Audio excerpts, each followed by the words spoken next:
Doctor साहब, कोई ऐसी दवा दे कि इस बार बहू को बेटा ही हो। एक सास डॉक्टर के पास गई और डॉक्टर से कहा, डॉक्टर साहब, कोई ऐसी दवा दे दो कि इस बार मेरी बहू को बेटा ही हो। इससे पहले ही दो बेटियां हैं, अब तो बेटा ही होना चाहिए। डॉक्टर ने उत्तर दिया, मेडिकल साइंस में ऐसी कोई दवाई नहीं है। सास ने कहा, तो फिर किसी और डॉक्टर के बारे में बता दीजिए। डॉक्टर ने कहा, आपने शायद मेरी बात गौर से सुनी नहीं।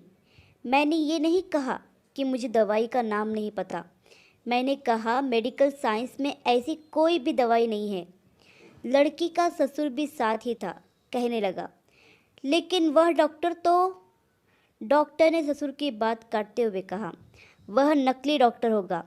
इस तरह के दावे सिर्फ ढोंगी बाबा, नकली डॉक्टर और नकली हकीम ही करते हैं।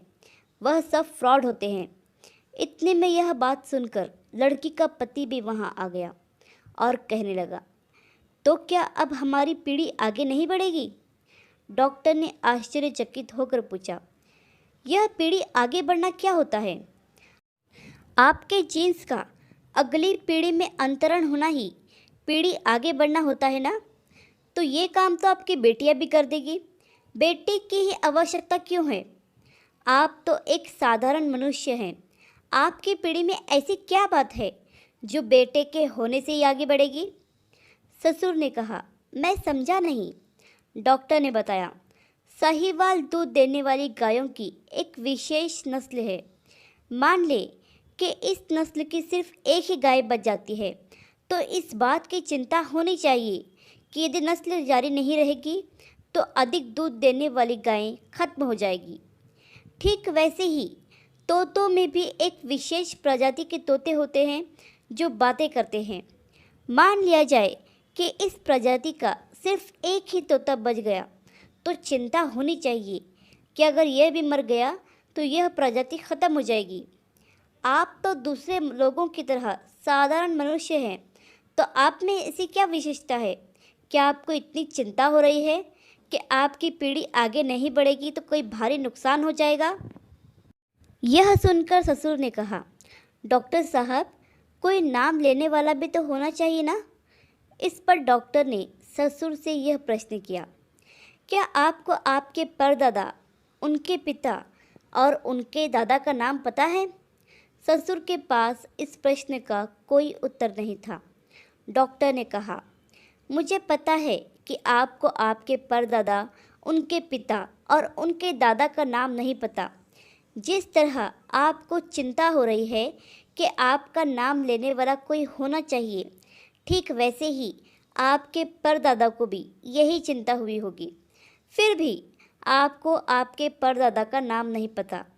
ठीक वैसे ही जब आप मर जाओगे तो आपका नाम कोई लेगा या नहीं लेगा, इससे आपको क्या फ़र्क पड़ेगा? लेकिन अगर आप चाहते हैं कि लोग आपको मरने के बाद भी याद रखें, तो आप कुछ ऐसा काम करें कि जिससे लोग आपको मरने के बाद भी याद करें। कोई पुण्य का काम करें, समाज के कल्याण के लिए काम करें। आप इस पर निर्भर क्यों है कि अगर आपको पोता होगा तो ही आपके मरने के बाद आपका नाम लिया जाएगा या आपकी पीढ़ी आगे बढ़ेगी? जो काम बेटा कर सकता है वह काम बेटियां भी कर सकती हैं। आज कितने ही पिता ऐसे हैं जिनकी पहचान उनकी बेटियों की वजह से है, और कितनी बेटियों ने अपने माता पिता का सर गर्व से ऊंचा किया है। इसलिए बेटा और बेटी में अंतर करना छोड़ दीजिए। एक बेटे को शिक्षित करोगे तो सिर्फ एक बेटा ही शिक्षित होगा, लेकिन अगर एक बेटी को शिक्षित करोगे तो पूरा परिवार शिक्षित होगा। इस बात को हमेशा ध्यान में रखें।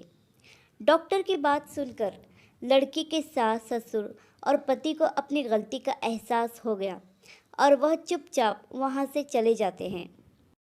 आज भी समाज में ऐसी छोटी सोच रखने वाले बहुत से लोग मौजूद हैं जो बेटा और बेटी में अंतर करते हैं और जो बेटियों के माता पिता से कहते हैं, क्या आपको बेटा नहीं है?